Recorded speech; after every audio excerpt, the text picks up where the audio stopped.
What's up, chumps? Solo show today. That's just an FYI. So it's going to be a lot shorter. This is what I call a quick hit, like a jab. Kind of pop that jab out there, followed up with an overhand right. This show will probably be missing that overhand right, but it's okay because I talk a little MMA weekend recap. We get into Conor McGregor and the words he had for Frankie Edgar after his latest fight. And then we also talk about the John Jones California State Athletic Commission hearing results. And I even threw in a segment for you. So let's start the show. A man walks into a bar. A man walks into a bar. No. A man walks into an arm bar. Ouch. Dude, that's genius. You should start an MMA podcast.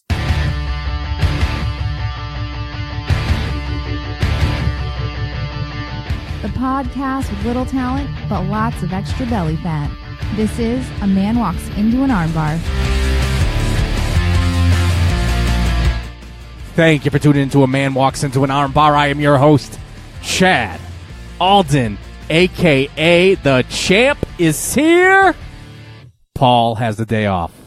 He's out there doing some techie stuff for the website, for the podcast. He will be missed, but I will do my best to fill in and give you some salient points on his behalf. But before we start, I'm going to take this opportunity to plug some stuff. Make sure to follow us on Twitter, at Chad Alden, at Paul St. Amand Jr., at Armbar Radio, and at BDA_radio. Again, that's at Chad Alden, at ChadAlden, at Paul St. Amand Jr., that's at PaulStamandJr, at Armbar Radio, that is at ARMBARRADIO, and at BDA_radio, that's at BDA_RADIO.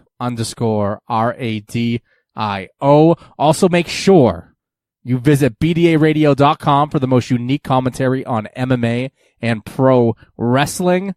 Like them on Facebook at Facebook.com/BDA Radio Media. And if you want to be a part of this show, call and leave us a message at 260-BDA-MMA1. That is 260-232-6621. Make sure you subscribe and rate our podcast on whatever platform you're listening to us on. Doing so puts this show in front of more people and helps us grow our audience. Trust us, it's a good thing for everybody. Let's start the show. Before I jump into the mixed martial arts topics, I hope everybody out there had a great weekend.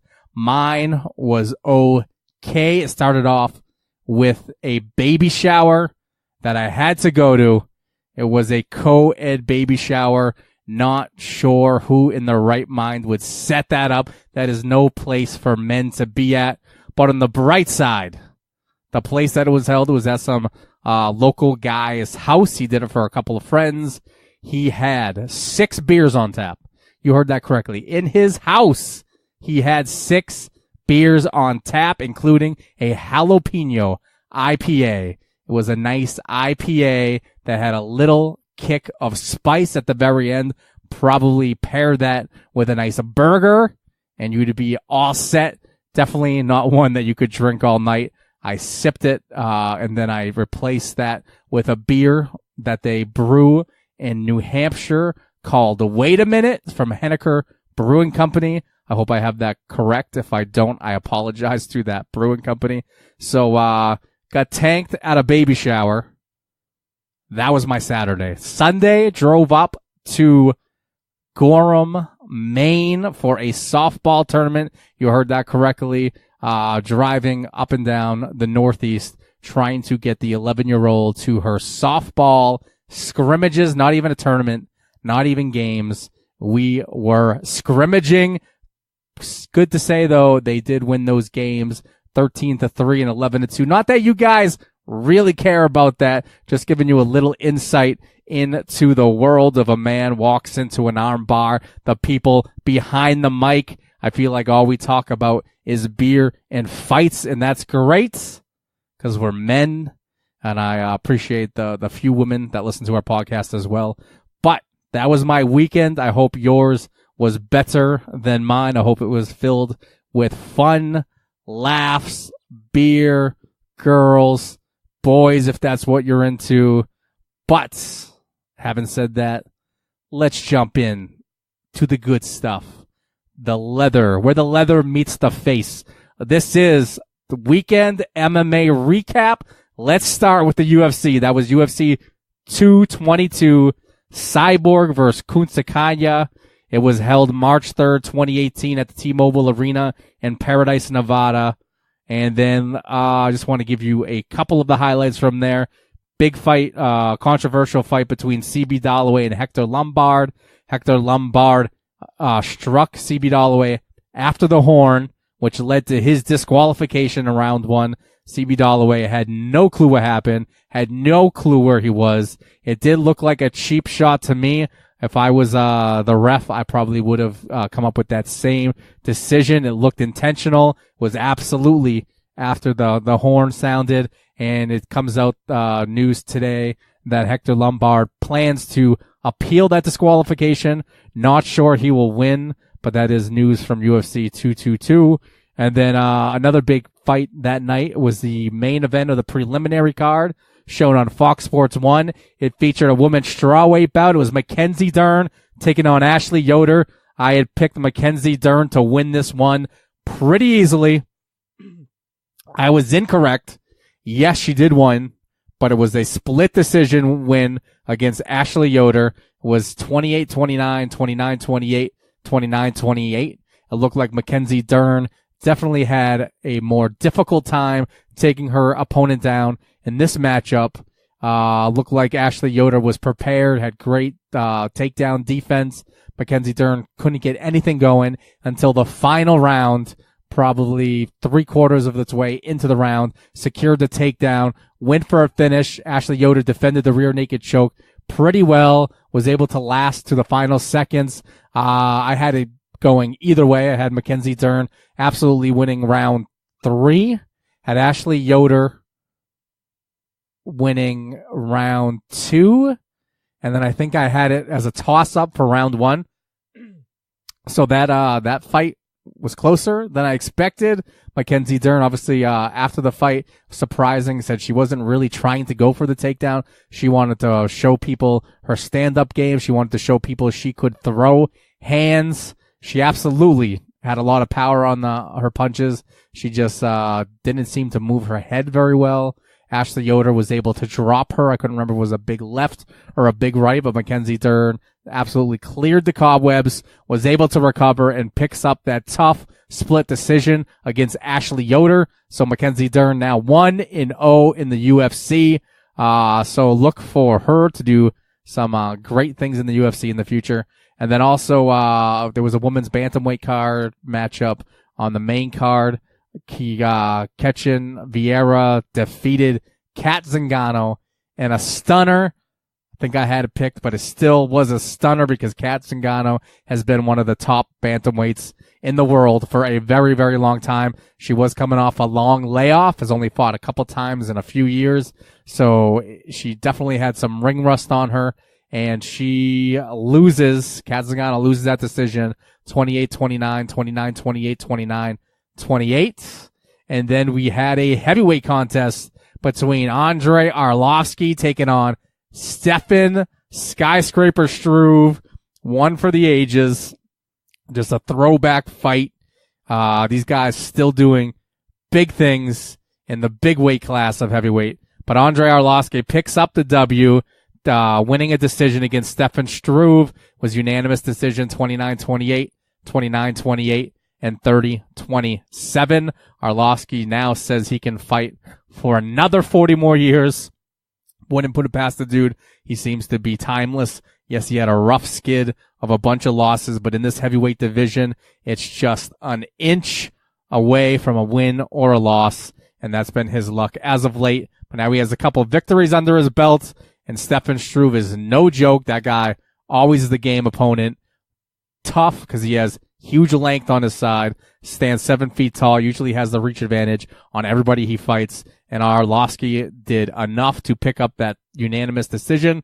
And then in the bantamweight matchup between Sean O'Malley and Andre Sukumath, Sean O'Malley defeats Andre via decision, unanimous 29-27, 29-27, 29-28. And then you had a huge co-main event. It was a featherweight contest between Brian Ortega and Frankie Edgar. Frankie Edgar, a legend of the sport, gave up his title shot to fight Brian Ortega after Max Holloway got injured. Unfortunately, he took on Brian Ortega because Ortega ends up winning this fight in devastating fashion. It was a knockout. It was a punch. Round 1, 4 minutes and 44 seconds into it. Brian Ortega is the first guy ever to stop Frankie Edgar. Yes, Frankie Edgar had lost prior, but nobody has ever been able to finish him until Brian Ortega. I think that secures his place as the next contender for the belt. This dude is a legit contender for the belt. He has heavy hands. He is a submission specialist. We didn't even get to see his ground game because he kept us standing and he landed huge leather. Frankie Edgar will be back, I'm sure. Like we said, a legend of the sport. He's rebounded before, so I'm sure he's only a fight or two away from regaining that title shot. And then we jump up to the main events of the evening. The robot, Chris Cyborg. She took on the bantamweight champion from Invicta, Yana Kunitskaya, and Cyborg picks up the TKO via punches round 1, 3 minutes and 25 seconds into it. Yana was able to land some shots herself, was able to take the fight to the ground, and it was the most trouble we've seen Chris Cyborg in a long time, but she quickly was able to regain her position, get back to her feet, and then landed some devastating strikes to Yana, and the fight, like I said, was called off at round 1, 3 minutes and 25 seconds into it. She said after the fight that she's looking to take on Amand Jr next. I hope it happens.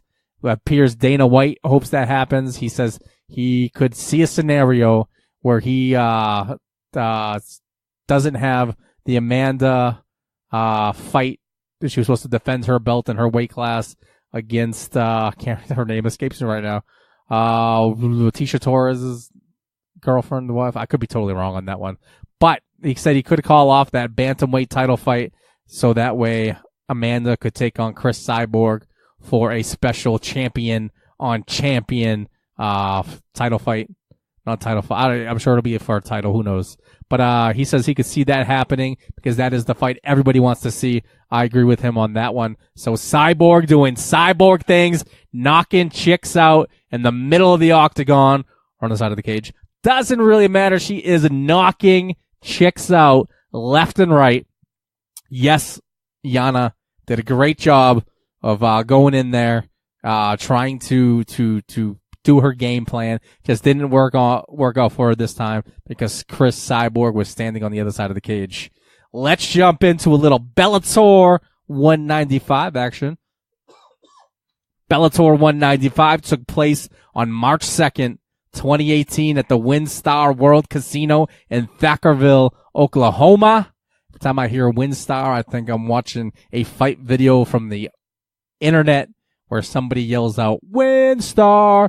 That is World Star, but no free plugs in this podcast, so forget everything I just said. But we had a couple fights that I wanted to mention on air from Bellator 195, Caldwell versus Higo. It was a bantamweight contest between Joe Tamigio. He took on the always durable Joe Warren. Joe Warren ends up losing that fight to Joe via decision. It was a split decision, 30-27, 28-29, 30-27. I had the fight for Tamagio as well, so I think the judges got that one right. And then we had a highly anticipated, don't even know if I'm saying that right, a fight that everybody in the MMA world was looking forward to as a bantamweight contest between champion Darian Caldwell, and he took on Leandro Higo. Higo's been running through people left and right, but it was the champ, Darian Caldwell, defending his belt He defeated Higo via submission. It was a tight guillotine choke. Round 1, 2 minutes and 36 seconds into that one. I think now officially we can say Darrion Caldwell has arrived to the MMA scene. If you're a casual fan, you're probably going to start learning this guy's name. He has looked unstoppable as of late in Leandro Higo. I gave him a really good shot of taking the belt away. Couldn't get it done. Just goes to show you how well-rounded Darrion Caldwell is, how great his submission game is, how great he is on his feet. So that was a great final 2 fights on the Bellator 195 card. So hopefully you caught that. And then also LFA 34 took place March 2nd at the Mystic Lake Casino in Prior Lake, Minnesota. The main event featured a lightweight title fight.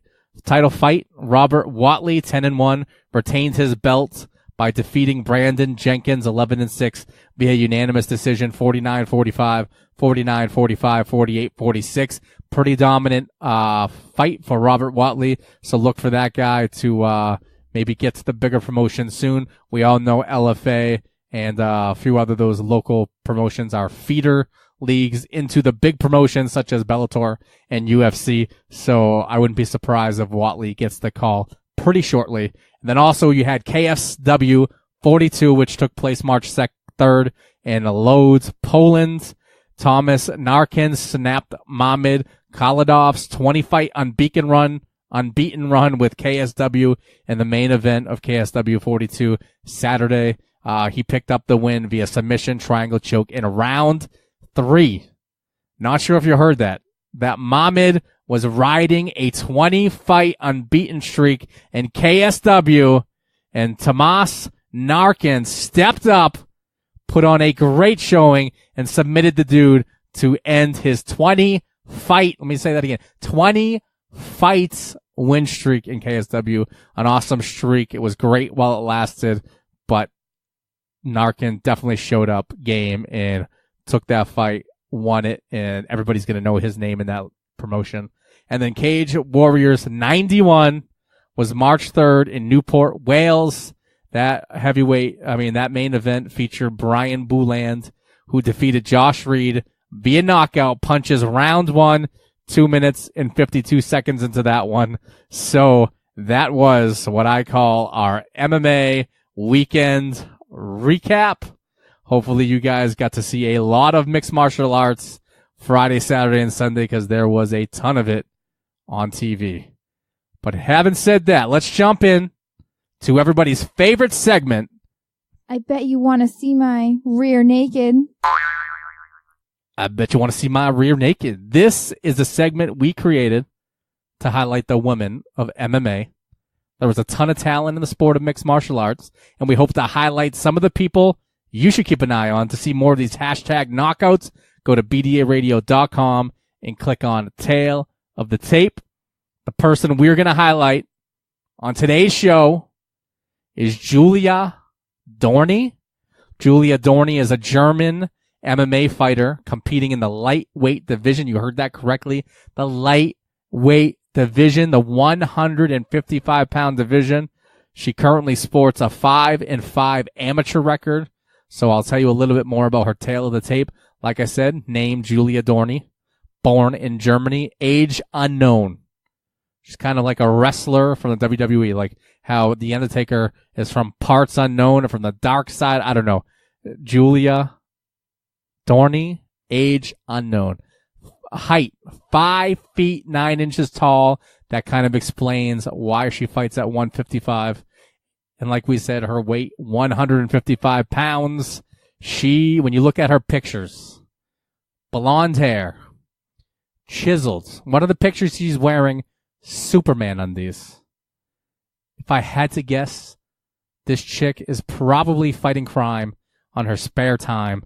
She is ripped. Not just saying she has a 6-pack. This lady has a 16-pack. She is shredded. You can see every single muscle in her stomach, even the ones on the side. What do they call those again? Obliques? Nope. Probably her ovaries. That's how shredded this lady is, as you can see right through her obliques, right to her ovaries. Not sure if that's offensive, If it is, I apologize ahead of time. And Paul, be happy that you weren't here when I said that terrible, terrible joke. So, So Julia was supposed to fight Casey Blake at Adrenaline on February 24th, but that fight was canceled. I'm hoping they're working to reschedule that bout. So keep your eyes open if you're familiar with the Adrenaline promotion. It does appear that Julia Dorny was going to take on Casey Blake, and that promotion soon was canceled. But like I said, hopefully they're working to reschedule that, because I wouldn't mind seeing those two ladies tango in the center of the cage. And by tango, I mean punch each other in the face and rip each other's limbs off. Also, kind of a quick segment today, just because I don't have Paul here to banter back and forth with. But trust me when I say this chick is shredded. She has abs for days. When you see that she is 5'9" and weighs 155 pounds, not even sure how that is possible. She looks like she could fight at 125. That's how shredded this lady is. She looks tiny. Not sure how she, it looks like she easily makes the weight, but if she's getting down to that lean, she obviously is cutting some fat, cutting some water to get on the scale, under the 155 limit, but not sure how. Go to bdaradio.com, click on Tail of the Tape, look for Julia Dorny. This girl, if you're going to base her career on how many muscles you can see, she is the next champion of the world. Also, if you have an MMA fighter you would like to see featured on this segment, tweet their info to us at Armbar Radio on Twitter. We will definitely work hard to get them on the show ASAP.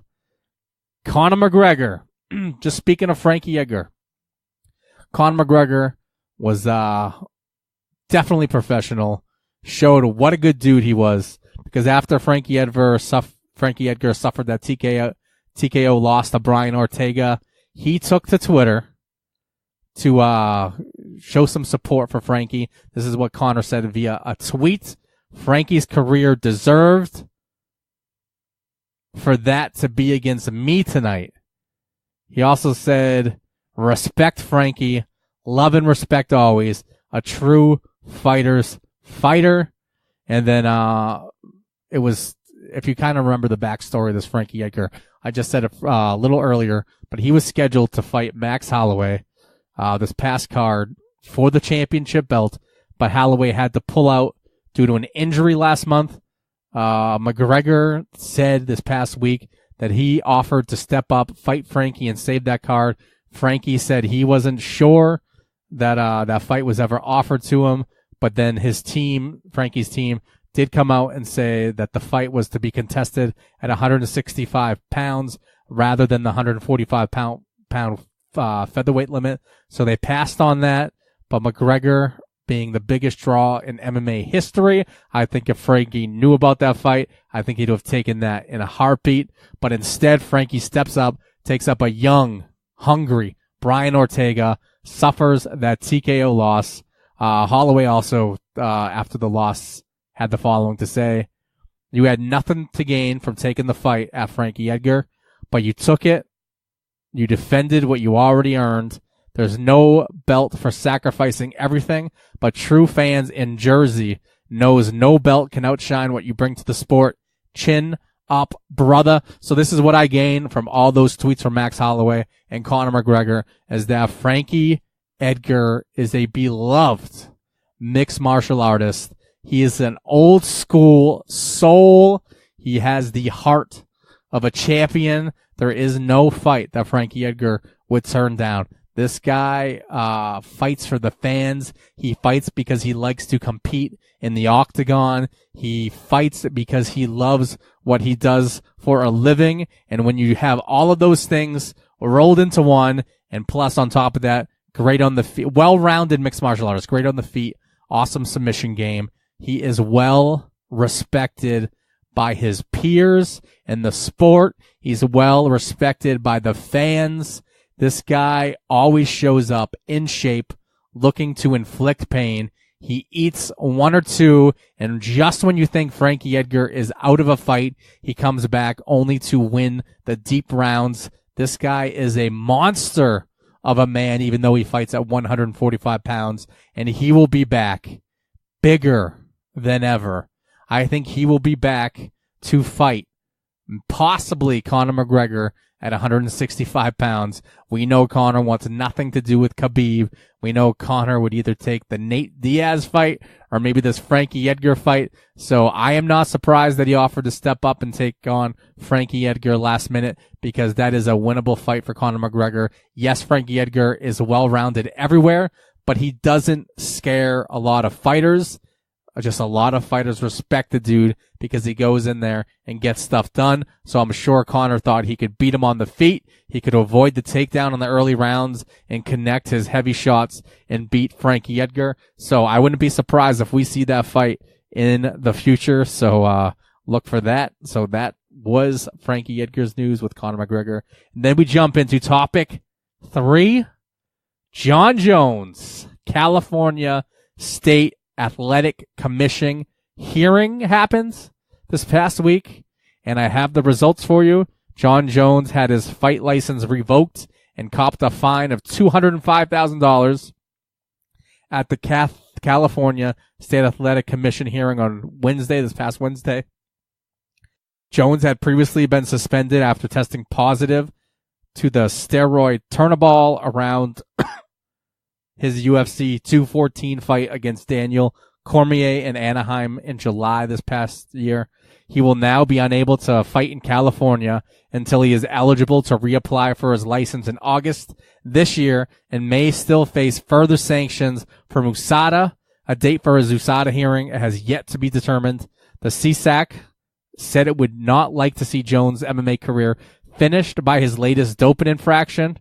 It revoked his license as opposed to handing down a suspension, as well as he will need to show evidence of rehabilitation upon reapplying for his license, as opposed to instant reactivation after suspension. He may yet given a ban exceeding 1 year by USADA as a second-time offender.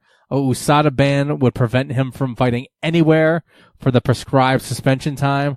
Jon Jones said on Twitter, "I want to thank CSAC for taking the time and hearing my case, and Executive Officer Andy Foster for saying he believes me." Jones pleaded innocent at his hearing, insisted he had never knowingly taken banned substances during his career. Jones admitted during the hearing that he had not taken USADA tutorials and that his management had forged his signature to complete them on his behalf. Yet he claimed, "I did not do steroids. I swear on my heavenly Father that I am not wrong. I swear on everything." Asked if he still had goals in mixed martial arts, Jones said, "I want to take that belt away from Cormier." Wow. Love that answer by Jones. Don't love the answer that he has never knowingly taken steroids in his career, because it kind of plays as a cop-out. I wish he would have been a little bit more open and honest, and maybe more I don't want to say I don't know. I just wanted to be a little bit more honest and take responsibility for his actions. Whether he took them knowingly or not, you kind of have the responsibility of knowing what you put in your body, what substances you choose to take, whether it's a protein powder all the way up to creatine, all the way up to those designer supplements that I'm sure all these athletes have access to. And then when he goes on to say that he didn't take the USADA tutorials, that just, he just needs to apologize for that. He did own up to it, but I just wish, I wanted a little bit something more. I wanted to understand Jones' side a little bit more. I wanted to feel compassion for him. I want him to reach out as a human being, because we all know him as a myth of a man, one of the best mixed martial arts to ever do it, to ever put on a pair of gloves. I just didn't feel all warm and bubbly after I heard his testimony. So just a little bit lacking from me. I don't want to see Jon Jones' career end because of this other failed test. Hope USADA comes back, understands that what everybody's saying about Turnaball is that no athlete would take that so close to a contest. It'd be foolish because it would be easily detected, and that it probably was part of a tainted supplement or something. Maybe we'll see John Jones back. I wouldn't mind seeing him take on maybe not Stipe, maybe a Cain Velasquez in the heavyweight, maybe a Brock Lesnar in the heavyweight, since Brock may be coming back. I don't mind seeing him take on the winner of the DC Stipe fight, but I'd rather see him take on like a Brock or Cain before those DC or Stipe. So those are the updates on John Jones. As soon as that USADA hearing is scheduled, I'm sure Paul and I will talk about it on an upcoming podcast. But other than that, I would hit you with another segment of who would win in a fight. But guess what? There is no fights coming up for UFC or Bellator. The only fights you have are on March 9th, One Championship 69, Visions of Victory. What a great name for a card. Visions of Victory. Just take that one in for you. And then on March 9th, we also have LFA 35, Mazo versus Juarez. March 17th, a couple weeks away, we have UFC Fight Night 127, Werdum versus Volkov. And then March 23rd, we have LFA 36, Simon versus Zaney. And then on March 24th, we have One Championship 70, Iron Will, another great card name. But other than that, there really hasn't been a lot going on in mixed martial arts.